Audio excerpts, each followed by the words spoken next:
آ گیا، خلیل البیٹوی نے گستاخی کی، میں میدان میں آ گیا، اسماعیل دہلوی نے گستاخی کی، میں میدان میں آ گیا۔ گستاخوں کی حمایت میں تم آئے ہو اور گستاخوں کے اوپر رد کرنے کے لیے اپنے آقا کی وفاداری کا ثبوت دینے کے لیے میں آیا ہوں۔ تو غداروں میں تم ہو، وفاداروں میں ہم ہیں۔ یہاں معنی مجازی ہے۔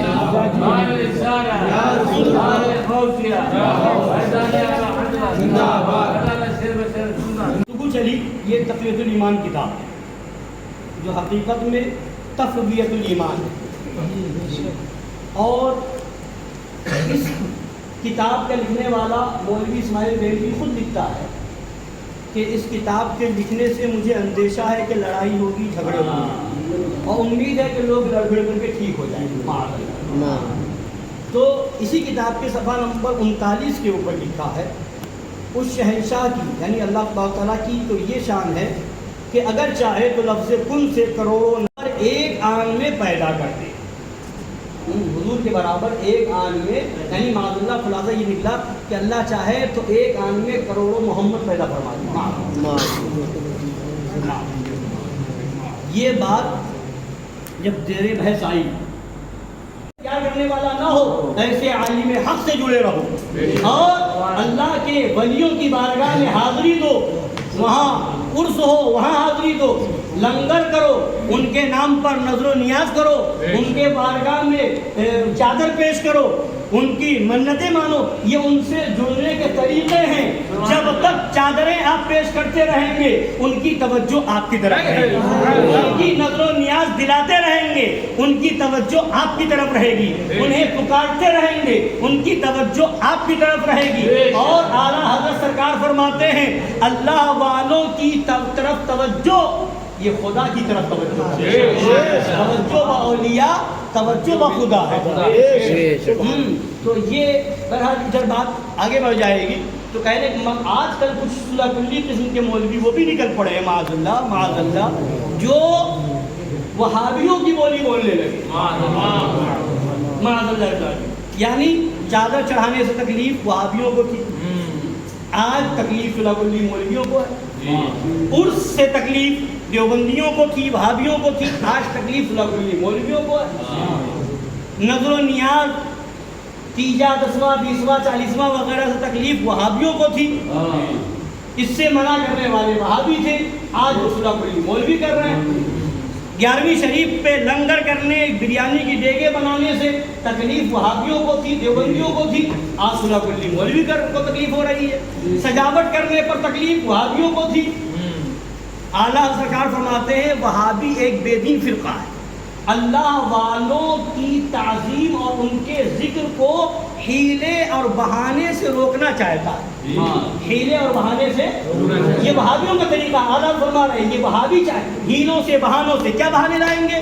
ارے اتنی سجاوٹ کرنے کی کیا ضرورت ہے، اتنی لائٹ لگانے کی کیا ضرورت ہے 11ویں شریف 12ویں شریف میں، اتنے میں تو کسی کی شادی کر دو، بہانہ کیا؟ غریب کی شادی۔ پھر اگر کوئی جلوس میں جا رہا ہے تو کیا کہیں گے؟ اب بتاؤ اتنے لوگ جلوس میں ہیں، کتنے لوگ ہیں جو 5 وقت کی نماز پڑھتے ہیں، 5 وقت کی نماز نہیں پڑھتے ہیں اور جلوس میں دعویٰ کر رہے ہیں کہ ہم عاشق رسول ہیں۔ تو یہ عشق رسول کیسا ہے؟ اور یہ کل تک وہابی کہتا تھا، آج یہ صلح کلی مولوی کہتا ہے کہ جلوس میں خوب نعرہ لگاتے ہیں کہ عاشق رسول ہیں اور داڑھی نہیں رکھتے، جلوس میں خوب نعرہ لگاتے ہیں عاشق رسول ہیں، نماز نہیں پڑھتے، ایسا نہیں کرتے، یہ کیسا عشق رسول ہے؟ بغیر نمازی نہ ہو عاشق رسول ہو، داڑھی نہ ہو عاشق رسول ہو، شرابی ہو اور عاشق رسول ہو، نماز چھوڑے اور عاشق رسول، ایسا نہیں ہو سکتا۔ معذور یہ لوگ صلح کلی مولوی اس طرح کی بات کرتے ہیں، مگر میں آپ کو حدیث سے بتاؤں کہ ایسا ہو سکتا ہے، ایسا ہے۔ یہ اعلیٰ سرکار کے والد ماجد کی کتاب احسن البیع لآداب الدعاء اور اس پر حاشیہ سرکار اعلیٰ حضرت کا ہے، اس کے اندر ایک حدیث پاک نقل فرمائی، یہ کہتے ہیں کہ داڑھی مڈائے اور عاشق رسول ہونے کا دعویٰ کیسے ہو سکتا ہے؟ بے نمازی ہو، شرابی ہو اور عاشق رسول کیسے ہو سکتا ہے؟ اب سنیے، فرمایا کہ ایک شخص نے شراب پی، لوگ اس کو مارتے اور لعنت کرتے، فرمایا، کس نے فرمایا؟ رسول پاک صلی اللہ علیہ وسلم نے فرمایا لعنت نہ کرو. کس کے بارے میں؟ شرابی تھا, شراب پیے ہوئے, لوگ مار رہے ہیں, لعنت کر رہے ہیں, لوگ برا سمجھ رہے ہیں, ملامت کر رہے ہیں, مگر نبی فرماتے لعنت نہ کرو کہ وہ خدا و رسول کو دوست رکھتا ہے. وہ خدا و رسول کو دوست رکھتا ہے. تو اب جا کر کے نبی کی بارگاہ میں سر پٹکو کہ یا رسول اللہ, آپ نے شرابی کے بارے میں کیسے کہہ دیا کہ وہ خدا کو دوست رکھتا ہے, رسول کو دوست رکھتا ہے, یعنی عاشق رسول ہے. تو نبی نے فیصلہ کر دیا عشق کا تعلق عمل سے نہیں دل سے ہے.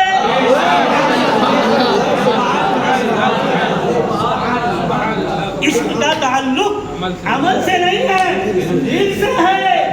عمل والے بہت وہ بھی ہوں گے, قرآن کہتا ہے عاملۃ ناصبۃ تصلیٰ نارا حامیہ.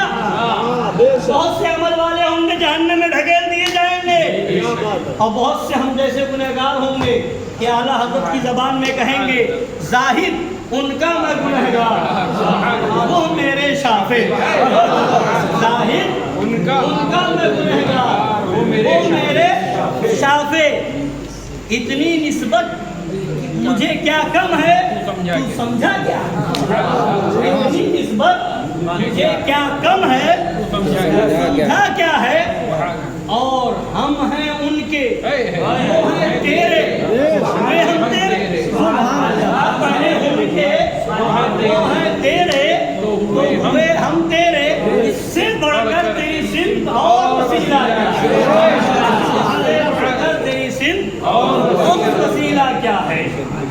تو بتانے کا مقصد یہ ہے کہ بزرگوں کا دامن تھامے رہیں, اللہ والوں کا عرس منائیں, نظر دلائیں, نیاز و فاتحہ کرائیں, گھر میں بھی دلائیں, بچوں کو یاد دلائیں کہ آج 11 ربیع الاخر شریف ہے, غوث اعظم کی تاریخ ہے, 6 رجب ہے, غریب نواز کی تاریخ ہے, 25 صفر ہے, سرکار اعلیٰ حضرت کی تاریخ ہے, 22 رجب ہے, سرکار امام جعفر صادق کی کنڈے کی فاتحہ ہے, اور 8 محرم الحرام ہے, سرکار مظہر اعلیٰ حضرت کی تاریخ وصال ہے, ان کا عرس پاک ہے. اپنے بزرگوں کی یادیں مناتے رہیں, انشاءاللہ ہم ان کی یاد منائیں گے, وہ ہمیں بچاتے رہیں گے, ہماری مدد کرتے رہیں گے. انشاءاللہ یہاں بھی بچائیں گے اور وہاں بھی بچائیں گے.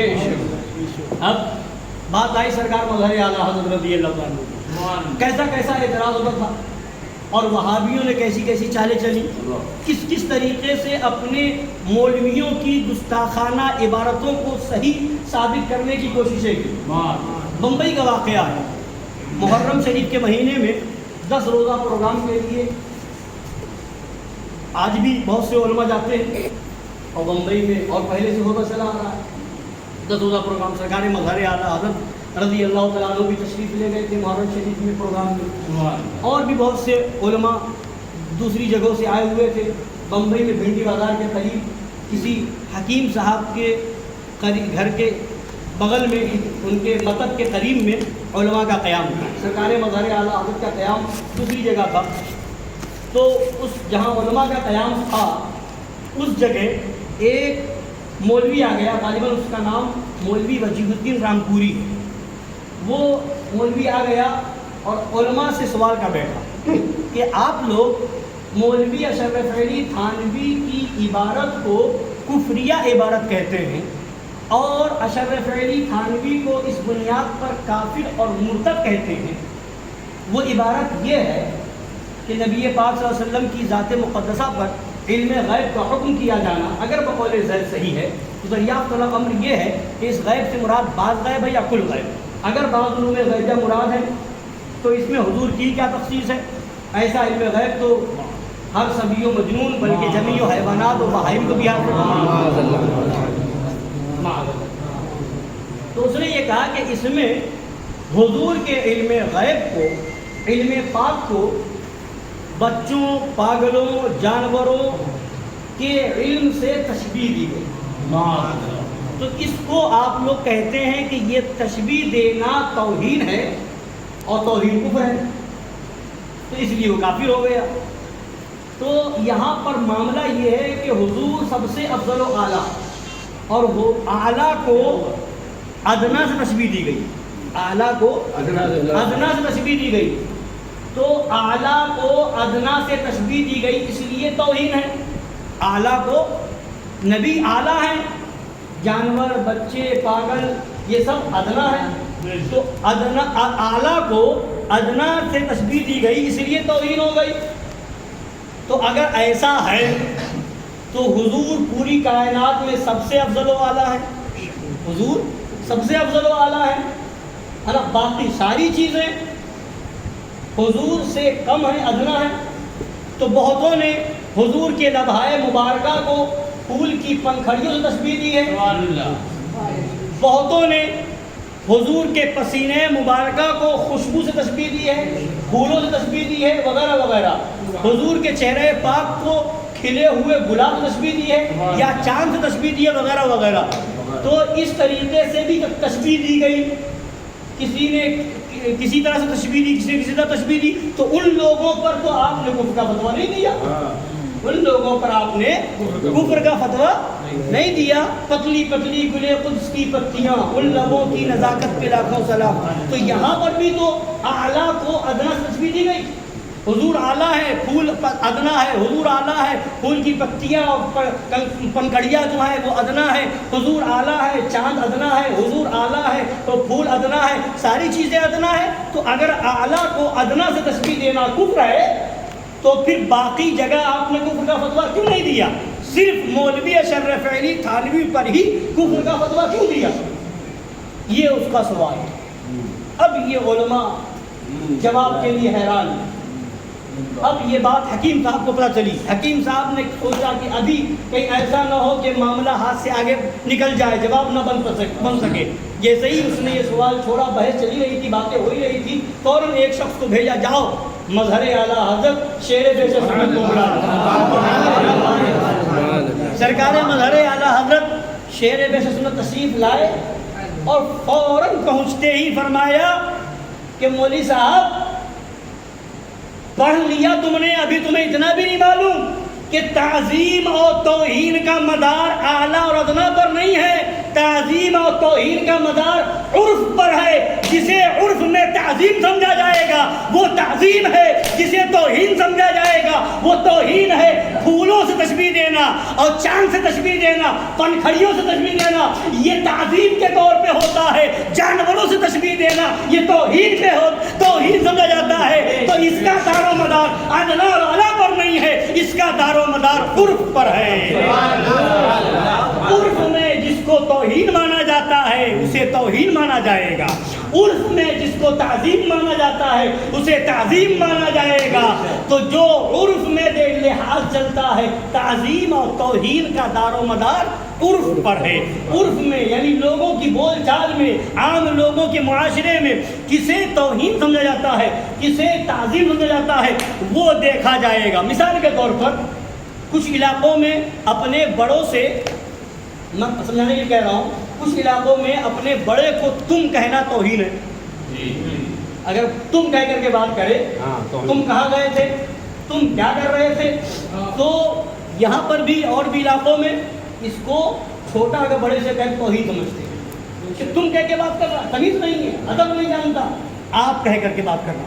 مگر ہندوستانی میں کچھ علاقے وہ بھی ہے کہ گجرات وغیرہ سائڈ میں کہ وہاں بڑے کو بھی تم کہہ کر کے بات کرتے ہیں، بڑے سے بھی تم کہہ کر کے بات کرتے ہیں۔ تو وہاں کا عرف یہ ہوا کہ وہاں تم کہنا توہین نہیں ہے، تو وہاں کے لیے وہ توہین نہیں ہے، اور یہاں یہ تم کہہ کر کے بات کرنا توہین ہے، تو یہاں کا عرف ہے۔ تو تعظیم اور توہین کا دار و مدار عرف پر ہوتا ہے۔ عرف میں، عوام الناس میں، لوگوں کی بول چال میں جسے توہین سمجھا جاتا ہے وہ توہین ہے، جسے تعظیم سمجھا جاتا ہے وہ تعظیم ہے۔ تو جانوروں کے علم سے تشبیہ دینا اور بچوں پاگلوں کے علم سے تشبیہ دینا یہ توہین ہے۔ اگر تمہیں کہہ دیا جائے تم کیا جانتے ہو، جتنا تم جانتے ہو گدھا بھی جانتا ہے، فوراً آپ سے باہر ہو جاؤ گے، کہو گے میری توہین ہو گئی۔ تو بلا تشبیہ و بلا تمثیل، تو یہ بات تھی سرکار مظہر اعلیٰ حضرت کی کہ جواب نہ بن سکا لوگوں سے۔ مظہر اعلیٰ حضرت تشریف لائے، ایک لمحے ہی میں اندر فوراً جواب دے دیا اور قاعدہ بتا دیا، اصول بتا دیا، ضابطہ بتا دیا کہ تمہیں قاعدہ معلوم ہونا چاہیے۔ قاعدہ یہ نہیں ہے کہ اعلیٰ کو ادنا سے تشبیہ دی جائے تب توحید ہوتی ہے، قاعدہ یہ ہے کہ جس کو عرف میں تعظیم سمجھا جائے گا وہ تعظیم ہے، جس کو توہین سمجھا جائے گا وہ توہین ہے، یعنی تعظیم اور توہین کا دار و مدار عرف پر ہے، لوگوں کے عام بول چال پر ہے۔ لوگ جس کو توہین سمجھتے ہیں وہ توہین ہے، اور لوگ جسے تعظیم سمجھتے ہیں وہ تعظیم ہے۔ سب ہوں میں عبید رضوی غوث و رضا کا، آگے سے میرے بھاگتے ہیں شیر قمر کی۔ تو اسی لیے کہتے ہیں اللہ والوں کا دامن ہاتھ میں تھامے رہیں، اللہ والوں سے جڑے رہیں، ان کی نظر و نیاز دلاتے رہیں، فاتحہ دلاتے رہیں اور ان کی یادیں مناتے رہیں۔ انشاءاللہ ہم انہیں یاد کریں گے تو وہ ہماری حفاظت کریں گے۔ اللہ تعالی ہم سب کو سمجھنے کی توفیق عطا فرمائے، فیضان مظاہر اعلیٰ حضرت سے ہم سب کو مالا مال فرمائے۔ آمین۔ وما علینا الا البلاغ۔